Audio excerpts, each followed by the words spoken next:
আসসালামু আলাইকুম প্রিয় দর্শক, জাতীয় পার্টির এক অংশ রওশনপন্থীর 1 জানুয়ারি 2025-এর একটি অনুষ্ঠানের যে বক্তব্যের সারমর্ম, অর্থাৎ জাতীয় পার্টির যে রওশনপন্থীর মহাসচিবের একটি বক্তব্যের সারমর্ম সকলের সামনে উপস্থাপন করতে যাচ্ছি।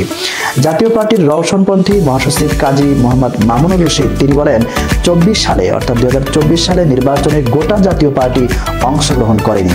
জাতীয় পার্টির নাম নিয়ে নির্বাচন করেছে 26 জন সুযোগ সন্ধানী, অর্থাৎ এই 26 জন সুযোগ সন্ধানী বলে ইঙ্গিত করেছেন জিএম কাদের এবং মুজিবুল হক চূন্য সহ তার সহযোগীগণকে। 2024 সালের নির্বাচনের সব দল অংশগ্রহণ করেনি। এই নির্বাচন আমরা যারা বর্জন করেছিলাম আজ এখানে তারাই সমবেত হয়েছি। হুসাইন মোহাম্মদ এরশাদের আদর্শ বুকে ধারণ করেই আমরা একটি শক্তিশালী সুসংগঠিত জাতীয় পার্টি পুনর্গঠন করতে চাই। অচিরেই সুষ্ঠু ও শান্তি পরিবেশের মধ্যে অবাধ ও নিরপেক্ষ নির্বাচনের মাধ্যমে একটি গণতান্ত্রিক সরকার প্রতিষ্ঠিত হবে। আমরা সেই নির্বাচনের অংশগ্রহণের জন্য এখন থেকে জাতীয় পার্টিকে প্রস্তুত করতে থাকব। বুধবার 1 জানুয়ারি জাতীয় প্রেস ক্লাবের আব্দুল সাত্তার হলে 1 জানুয়ারি এই জাতীয় পার্টির প্রতিষ্ঠা বার্ষিকী উপলক্ষে আয়োজিত দোয়া ও আলোচনা সভায় তিনি এসব কথা বলেন। মহাসচিব বলেন, এতদিন যারা এরশাদের নামে জিন্দাবাদ দিয়েছেন তারা সবাই এখন আর ঐক্যবদ্ধ নেই। কেউ জাতীয় পার্টির নাম ব্যবহার করেছেন কিন্তু এরশাদের আদর্শ ধারণ করছেন না, আবার কেউ নাম ব্যবহার করেছেন ঠিকই কিন্তু এরশাদের ছবি ব্যবহার করছেন না। কেউ কেউ জাতীয় পার্টির নামে দল পরিচালনা করছেন কিন্তু নির্বাচনী ইশতেহার থেকে এরশাদের ছবি মুছে দিয়ে নির্বাচন করেছেন। পোস্টারে হুসাইন মোহাম্মদ এরশাদের ছবি রাখা হয়নি, অথচ অন্য দলের নেতা নেত্রীদের ছবি ব্যবহার করে জাতীয় পার্টির নামে নির্বাচন করেছেন।